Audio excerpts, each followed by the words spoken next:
हो गया आपके समरी ट्रायल तक। अब देखिए पार्ट 4 पे आ जाइए, ऐसे करके पार्ट 4।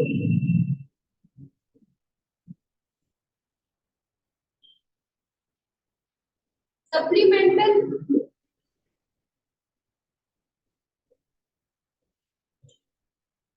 And special proceeding.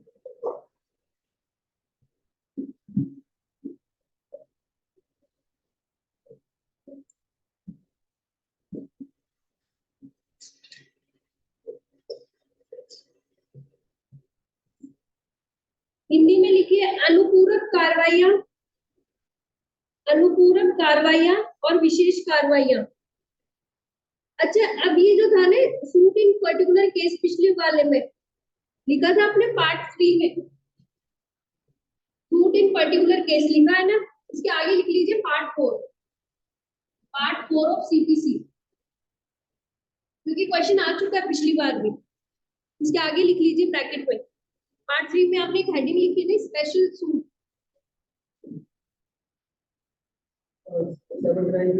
हाँ, स्पेशल सूट लिखा हुआ है ना, उसके आगे लिख लीजिए पार्ट 4 ऑफ सीपीसी।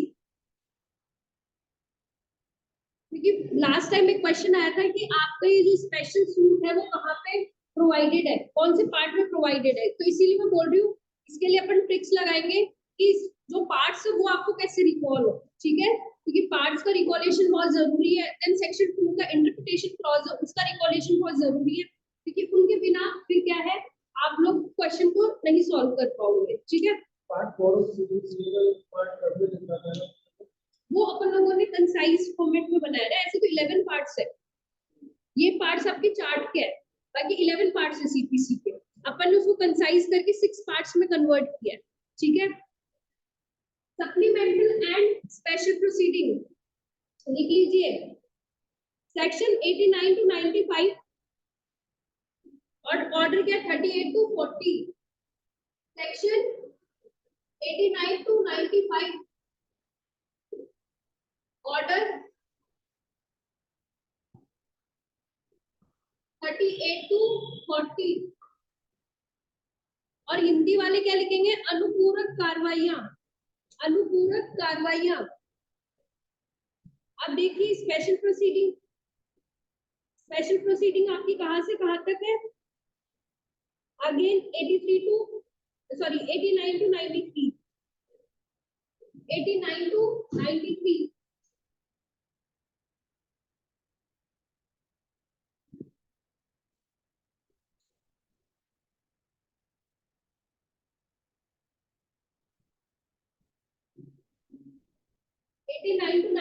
कल अपन ने 89 में पढ़ा था जब अपन ऑर्डर 10 पढ़ रहे थे तब, कि अगर आउटसाइड में सेटलमेंट होता है कोई भी केस, तो उसको अपन किस में डाल देंगे, स्पेशल प्रोसीडिंग में डाल देंगे, ठीक है। स्पेशल सूट अलग होता है और स्पेशल प्रोसीडिंग अलग होती है, दोनों में ध्यान रखना है। स्पेशल सूट स्पेशल लोगों के लिए, स्पेशल लोग कौन, गवर्नमेंट।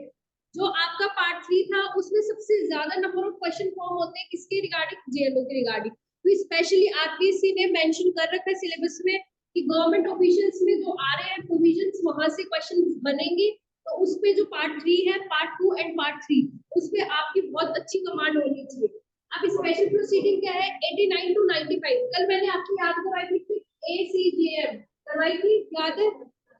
ठीक है। हाँ exactly, arbitration, conciliation, judicial settlement and mediation, ठीक है। फिर उसके बाद देखिए आगे लिखिए आप, इसके अंदर भी स्पेशल प्रोसीडिंग है। ये आपने कौन सी हेडिंग डाली, ए, ठीक है। अब आप फर्स्ट हेडिंग डालिए इसके तरफ,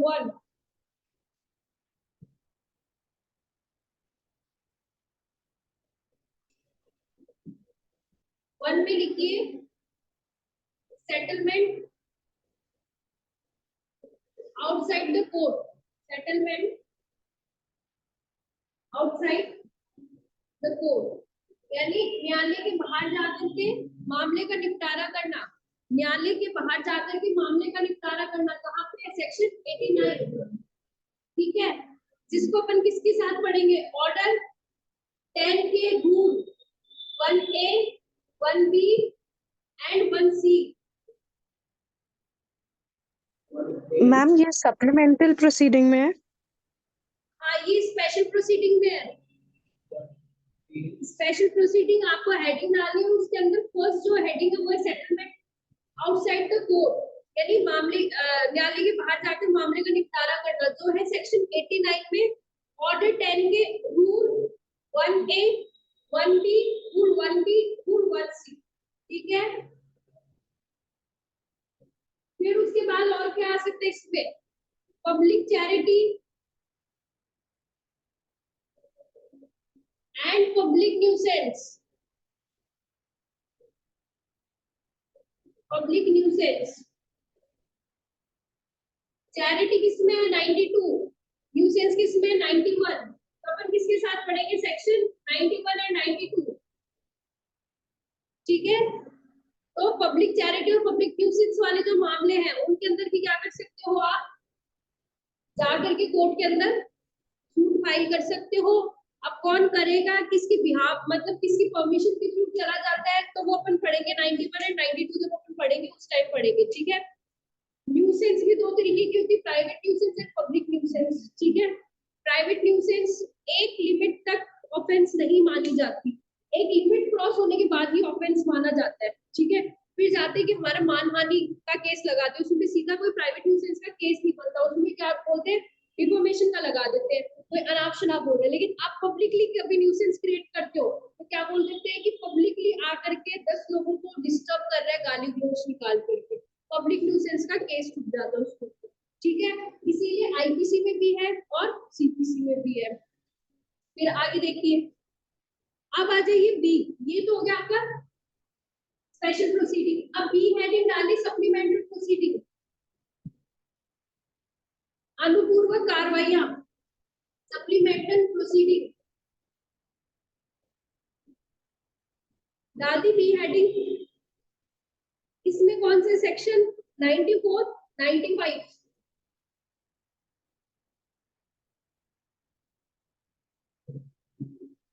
सेक्शन 94 एंड 95, ऑर्डर कहां से कहां तक है 38 टू ऑर्डर 40, जिसमें हम लोग क्या बात करेंगे, arrest attachment before the judgment, किसी पर्सन को अरेस्ट करना, किसी की प्रॉपर्टी की कुर्की करना, ठीक है, कब निर्णय पास होने से पहले। अभी अपन ने एग्जीक्यूशन में पढ़ा था कि एग्जीक्यूशन के टाइम पे आप कैसे कर सकते हो, थ्रू अरेस्ट कर सकते हो, थ्रू अटैचमेंट कर सकते हो जब, लेकिन जजमेंट पास होने से पहले क्या आप अरेस्ट कर सकते हो, अटैच कर सकते हो, प्रॉपर्टी कर सकते हैं, 38 में कर सकते हैं, सीधा टाइटल बेस्ड क्वेश्चन बनता है, ठीक है। फिर उसके बाद आपको अगर कोई ऑर्डर पास करना हो इन बिटवीन प्रोसीडिंग, तो इंटरिम ऑर्डर्स आप पास करते हो, ठीक है, करते हो कि नहीं, कोई भी आपके पास एप्लीकेशन आती है आप स्टे लगा देते हो, लगाते हो कि नहीं, कोई प्रॉपर्टी का मामला है, किसी मकान के कब्जे के ऊपर मामला है, तो आप क्या कर देते हो, हम स्टे लगाते हैं कि आप इसके ऊपर और निर्माण नहीं कर सकते, मतलब बिल्डिंग के अंदर और आप कंस्ट्रक्शन नहीं कर सकते,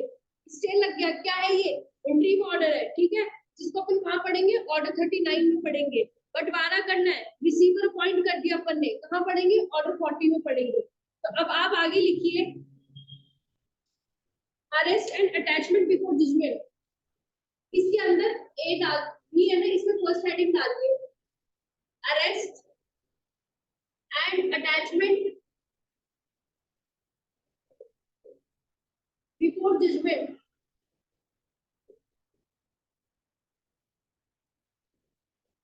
ऑर्डर 38,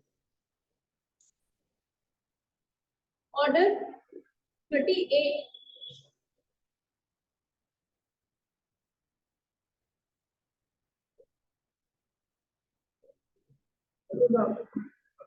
ये स्पेशल प्रोसीडिंग के अंदर आपने डलवाया ना settlement outside the court public charity मतलब सेक्शन 90 सेक्शन 90 कहां पर वो अपन ने किया था ना स्पेशल सूट के अंदर कर चुकी, जहाँ पे ओपिनियन लेना हो ऑर्डर 36 के साथ में, मैंने बोला था ना आपको कि मैं सेक्शन के साथ ऑर्डर भी बता रही हूँ आपको। सेक्शन 90 को किसके साथ पढ़ेंगे, सेक्शन ऑर्डर 36 के साथ में, जहाँ पे वो सिर्फ और सिर्फ क्या करता है, न्यायालय की ओपिनियन लेने के लिए भी केस फाइल होता है, ठीक है। स्पेशल सूट तो 79 से है ना, हाँ वो हेडिंग डलवाई ना मैंने, इंसिडेंटल प्रोसीडिंग है ये सारी की सारी, जो आपने पढ़ा वो इंसिडेंटल है,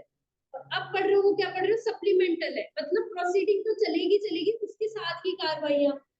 एक मैटर है, सपोज करो आपके पास में ये थी प्रॉपर्टी, ए प्लेटिफ थी डिपेंडेंट ये एक्चुअल ऑनर है, ठीक है, ये यहाँ पे कब्जा करके बैठा है, अब ऊपर कंस्ट्रक्शन करना चाह रहा है, वाद किस चीज के लिए था, पोजेशन ऑफ दिस प्रॉपर्टी था कि नहीं, इसके कब्जे के लिए था, लेकिन अभी कंस्ट्रक्शन कर रहा है, इसके साथ में क्या हुआ, कोर्ट ने एक और ऑर्डर पास कर दिया कि आप कंस्ट्रक्शन तब तक नहीं कर सकते जब तक मामले की निपटारा नहीं हो जाता, टेम्पररी इंजंक्शन लगा दिया, यहाँ पे स्टे पास स्टे कर दिया इसको। अब जैसे वो टेम्पररी इंजंक्शन हुआ, वो क्या हो गया अपने आप में एक इंट्रीम ऑर्डर हो गया, यानी in between the proceeding interim order हो गया, तो ये क्या हो गया, जो एक्चुअल प्रोसीडिंग थी ना, यानी कि एक्चुअल पोजेशन की जो प्रोसीडिंग थी उसके साथ में क्या लग गया, एक इंट्रीम ऑर्डर लग गया, उसके साथ में लग गया, यानी कि सप्लीमेंट हो गया, लिखते कि नहीं आप कॉम्प्लीमेंट्री सप्लीमेंट्री, तो मतलब क्या होता है कि आपको साथ में मिले, तो इसके साथ में ये आपको कॉम्प्लीमेंट्री या सप्लीमेंट्री मिला है, ठीक है, दिस इज द, मतलब सेक्शन 9 में वो खाने में तो वो एक स्पेशल प्रोसीडिंग है, वो किस वो आपकी स्पेशल सूट में आएगा, पर स्पेशल सूट की 796 होती है ना, आपको बताएंगे 79 से 82 मैंने एक हेडिंग लगवाई आपको, ठीक है, ये स्पेशल प्रोसीडिंग है। 90 क्या बात बोलता है कि जैसे इंसिडेंटल प्रोसीडिंग हो गया, इंसिडेंटल के अंदर मैंने बहुत सारे आपके बता रखे हैं, उसके अंदर पॉइंट्स बताए ना कि इंडिजेंट है, अगर उसकी हैसियत से करता है तो क्या होगा, तो अब जैसे अलग अलग हैसियत होगी, एक ऐसा होता है कि आपको पर्टिकुलरली सिर्फ और सिर्फ ओपिनियन चाहिए होता है कोर्ट का, आपका कोई मामला नहीं होता, आप मामला से बाहर ही निपटा रहे होंगे, अब आपसे जो कहते हैं ना सहमति से कर रहे होंगे जो भी, लेकिन कोर्ट में जाके आप सिर्फ क्या मानोगे, हमें सिर्फ कोर्ट का ओपिनियन चाहिए, इस चीज को जजमेंट नहीं मांग रहे, आप सिर्फ और सिर्फ क्या मांग रहे हो, ओपिनियन मांग रहे हो, अपन एक तरीके से उसको क्या बोल सकते हैं, फ्रेंडली सूट बोलते कि नहीं, ऑर्डर 36 को बोलते हैं ना फ्रेंडली सूट, कि आप कोर्ट को क्या बोल रहे हो कि आप हमारे फ्रेंड बनो और आप हमें सजेशन दो, ठीक है, तो वो हो गया फ्रेंडली। तो अपन लोगों ने क्या करा है कि इंसिडेंटल प्रोसीडिंग, उसमें स्पेशल जो कहते हैं ना सूट, उसकी प्रोसीडिंग, तो स्पेशल सूट है उनकी कैटेगरीज में ही सारे के सारे उनको डाल दिए पॉइंट्स, ये मैंने जर्नल ओवरव्यू बताया कि स्पेशल सूट के अंदर ये से ये आएंगे, क्योंकि आपकी हेडिंग ऐसे ही दे रखी है, ठीक है, फिर लिखिए आगे, यहाँ तक लिख लिया arrest and attachment before judgment, अब लिखिए टेम्पररी इंजंक्शन, यहाँ पे लिख लीजिए सेकंड टेम्पररी इंजंक्शन,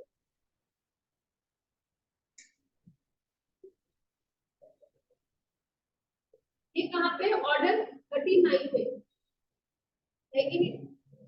फिर थर्ड आपका रिसीवर हो गया, आपका ऑर्डर 40 में,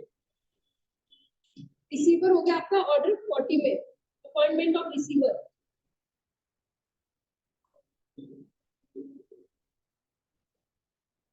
लिख लिया,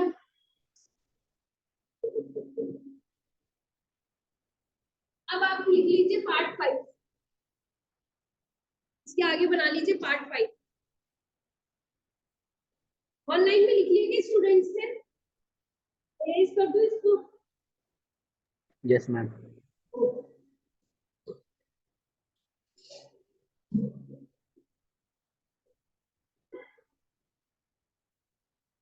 अब पार्ट 5 में क्या आएगा, आपका अपील आएगा, ठीक है, सूट हो गया, एग्जीक्यूशन हो गया, अब क्या हो गया आपकी अपील, अपील बताइए कहां से कहां तक दे रखी है, सेक्शन 112, ठीक है, ऑर्डर 41 टू 45 दे रखे कि नहीं, अब इसमें अपन भी अलग अलग कंसेप्ट पढ़ेंगे, फर्स्ट जनरल अपील क्या होती है, सेकंड अपील क्या होती है, सुप्रीम कोर्ट में अगर आपको अपील फाइल करनी है तो उसके प्रोविजंस क्या होंगे, ठीक है, एपीलेट कोर्ट की पावर्स क्या क्या होती है, तो वो सब कुछ पढ़ेंगे, जैसे एग्जीक्यूटिव कोर्ट की पावर है तो वैसे ही क्या होती है, अपीलेट कोर्ट की भी पावर होती है, पहली चीज लिख लीजिए आप फर्स्ट अपील, या ऑर्डिनरी अपील भी लिख सकते हो, फर्स्ट अपील रहने दीजिए बट आप कंफ्यूज हो जाओगे, आप ऑर्डिनरी अपील ही लिखिए, ऑर्डिनरी अपील कहाँ दे रखी है, ऑर्डर फॉर सेक्शन 96 टू 99 और ऑर्डर 41, ठीक है, दैट इज ऑर्डिनरी अपील, फिर आगे क्या लिख रखा है, सेकंड अपील, ये हो गया फर्स्ट, इसके आगे सुनो, आप ब्रैकेट में एक चीज और लिख लेना, अपील फ्रॉम ओरिजिनल डिक्री, ताकि आपको ध्यान रहे, ठीक है। अब क्या आएगी आपकी सेकंड में, सेकंड का मतलब सेकंड अपील,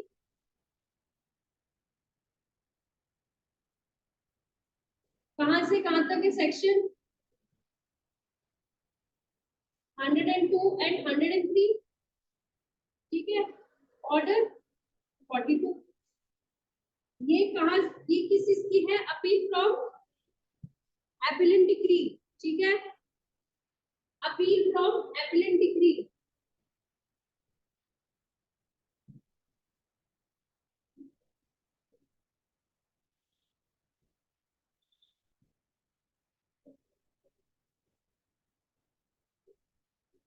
ओरिजिनल अपील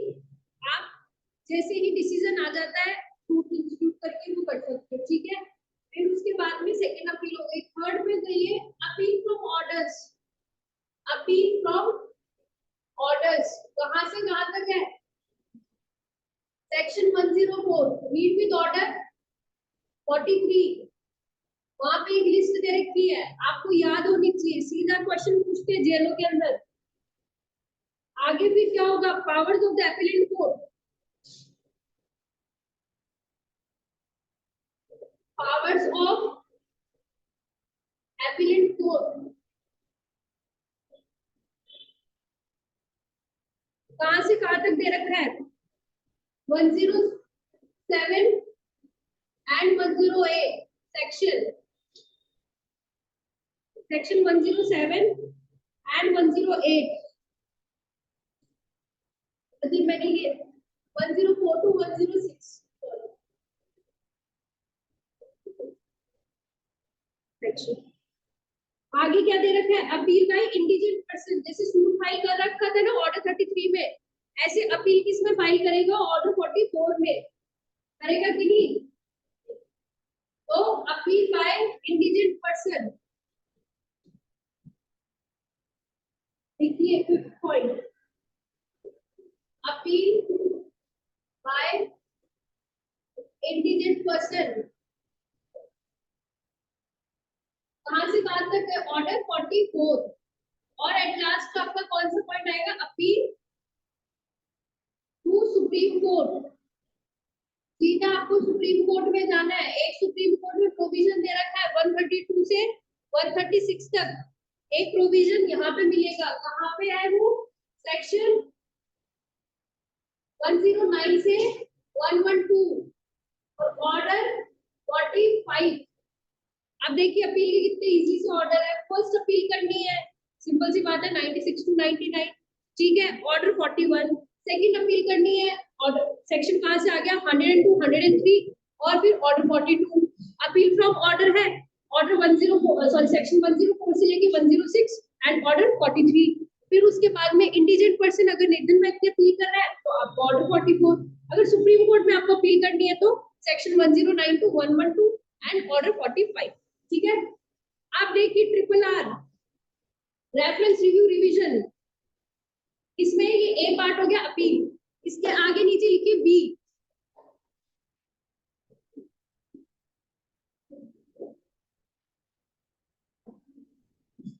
अब लिख लीजिए यहाँ पे बी,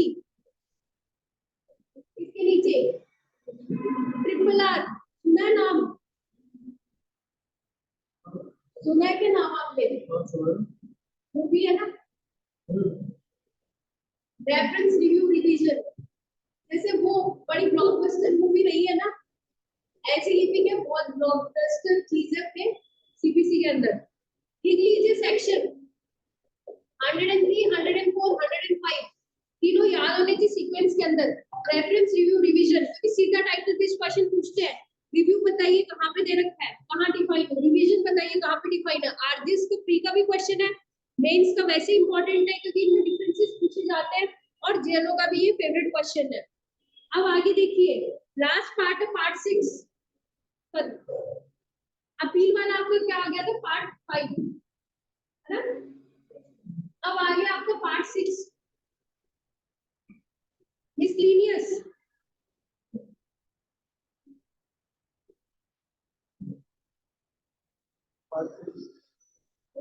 पार्ट 6 6 है मिसलीनियस।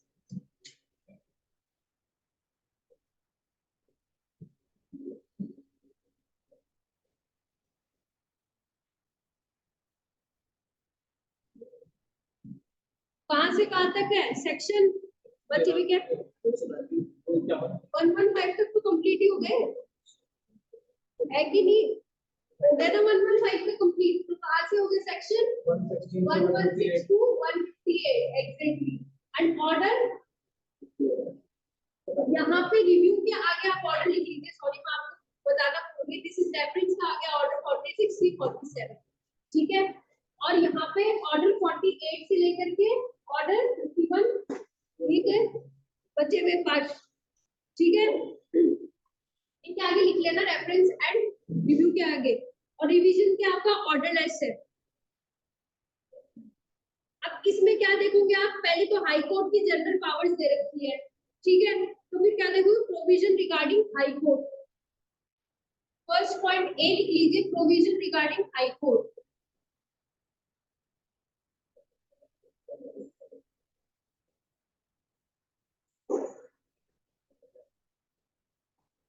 कहां से कहां तक है सेक्शन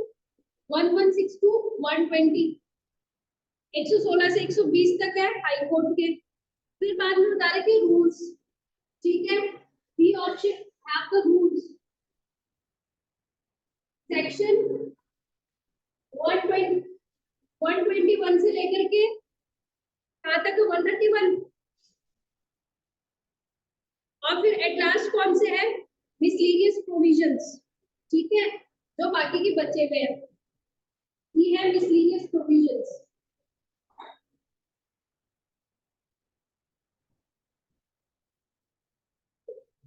जिसमें से सबसे ज्यादा आपके, सबसे ज्यादा नहीं, जिसमें से 3 क्वेश्चन बनना निश्चित है, यानी कि 1 या 2 नंबर मान लो आपके जेलों के फिक्स है, 3 से 6 क्वेश्चन बन सकते हैं। सीधा पूछ लेते पोस्टल चार्जेस बताइए कहाँ पे दे रखा है, कैविट बताइए कहाँ दे रखा है, कैविट के अंदर टाइम बताइए, ठीक है, या फिर पूछ सकते हैं आपके रेस्टिट्यूशन के जो राइट्स है वो कहाँ पे प्रोवाइडेड है, ठीक है, या फिर आपसे क्या पूछ सकते हैं इनहेरेंट पावर के बारे में पूछ सकते हो, तो आप मिसलीनियस प्रोविजन लिख सकते हो, ब्रैकेट में लिख लो इनहेरेंट पावर, इनहेरेंट पावर, और यहाँ पे लिख लीजिए सेक्शन 132 से लेकर के 158 तक, और ऑर्डर कहां से कहां तक है आपका 48 से लेके 51 तक। हो गया, क्लियर हुआ?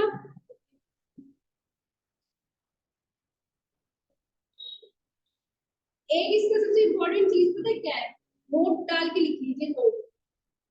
At last. सबका है पूरी सीपीसी का बता रही हूँ कि टाइम पीरियड बता रखा है कि कितना टाइम पीरियड होना चाहिए हर चीज के लिए, जैसे समन है वो 30 दिन में जारी होना चाहिए, ठीक है, या फिर आपकी जो भी है विटनेसेस है उनकी लिस्ट है, या फिर इंटेरोगेशन कर दिया तो फिर 10 दिन के अंदर आपकी लिस्ट आ जानी चाहिए। अगर आपने सेकंड समन जारी करवाना है तो 7 डेज के अंदर आप एप्लीकेशन फाइल कर सकते हैं। लेकिन कहीं ना कहीं पे ये जितने भी प्रोविजंस है ना ये सारी की सारी डिस्क्रिशनरी नेचर है, ठीक है, ये मैंडेटरी नहीं है। क्यों? क्योंकि 148 है, सेक्शन 148 है सीपीसी का, वो प्रोवाइड करता है ये पावर कि आप एक्सटेंड कर सकते हो टाइम पीरियड, लेकिन वो 30 दिन से ज्यादा का नहीं होना चाहिए, ठीक है। तो इसी के लिए आप लिखिए time given by the court, time given by the court to represent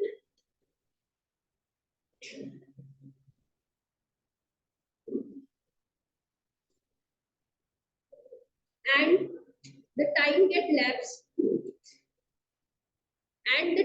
lapsed then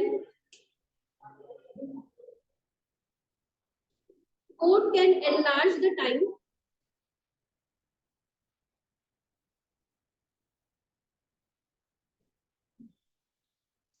under section 148, which shall not extend to 30 days.